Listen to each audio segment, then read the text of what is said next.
বাংলাভাষী হওয়ায় বাংলাদেশি সন্দেহে আটক দিল্লি পুলিশের বিরুদ্ধে ক্ষোভ, অবশেষে মুক্তি 7 শ্রমিকের।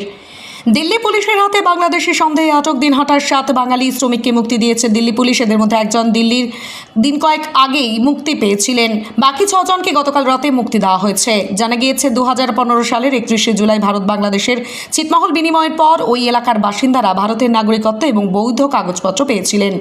ওই এলাকার বেশ কয়েকজন পুরুষ এবং মহিলা দিল্লিতে একটি ইটভাটায় কাজ করতে গিয়েছিলেন। অভিযোগ, কয়েকদিন আগে দিল্লি পুলিশ তাদের আটক করে। তারা নিজেদের মধ্যে বাংলায় কথা বলছিলেন, যা দেখে দিল্লি পুলিশের সন্দেহ হয় এবং তাদের বাংলাদেশি বলে সন্দেহ করা হয়। আটক করার সময় তাদের কাছে বৈধ পরিচয়পত্র থাকা সত্ত্বেও পুলিশ তাদের কথা শোনেনি এবং তাদের বাংলাদেশি বলে দাগিয়ে দেয় বলে অভিযোগ। এমনকি তাদের শারীরিক ও মানসিক নির্যাতন করা হয়েছে বলেও অভিযোগ উঠেছে। আটকদের মধ্যে 3 জন শিশু এবং মহিলাও ছিলেন। এই ঘটনার পর দিনহাটা শ্রমিকদের পরিবারে ব্যাপক উদ্বেগ এবং ক্ষোভ দেখা যায়। তারা অবিলম্বে তাদের মুক্তির দাবি জানান এবং দিনহাটা থানা এবং রাজ্যের উত্তরবঙ্গ উন্নয়ন মন্ত্রী উদয়ন গুহের দ্বারস্থ হন। মন্ত্রী উদয়ন গুহ অভিযোগ করেন, বিজেপি পরিকল্পিতভাবে এই ঘটনা ঘটাচ্ছে এবং বাংলার মানুষকে বাংলাদেশি হিসেবে দাগিয়ে দিয়ে ভয় দেখাচ্ছে।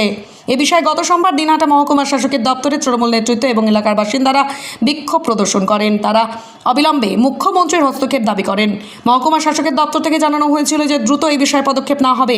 এই ঘটনার 2 দিন কাটতে না কাটতেই সূত্র মারফত জানা যায়, গতকাল রাতে দিল্লি পুলিশের হাতে আটক বাকি 6 জন বাঙালি শ্রমিককে মুক্তি দেওয়া হয়েছে। এর আগে একজন শ্রমিককে ছেড়ে দেওয়া হয়েছিল। এর ফলে শ্রমিক পরিবারগুলির মধ্যে স্বস্তি ফিরে এসেছে। আপনি কি বাইক বা স্কুটার কেনার কথা ভাবছেন? তাহলে এখনই চলে আসুন দিনহাটা ইয়ামাহা অটো সেন্টারে এবং নিজ হাতে পছন্দ করে নিয়ে যান আপনার স্বপ্নের বাইক বা স্কুটার। আমাদের এখানে রয়েছে বিভিন্ন মডেলের বাইক ও স্কুটারের বিশাল সমাহার। রয়েছে স্বল্প ডাউন পেমেন্ট, ন্যূনতম ডকুমেন্টস ও সহজ ইএমআই এর সুবিধা। এছাড়াও রয়েছে যে কোনো কোম্পানির পুরনো গাড়ি এক্সচেঞ্জের সুবিধা। তাই আর দেরি না করে এখনই যোগাযোগ করুন দিনহাটা ইয়ামাহা অটো সেন্টারে। আমাদের ঠিকানা সাহেবগঞ্জ রোড, বয়েজ বিক্রিয়েশন ক্লাবের সামনে।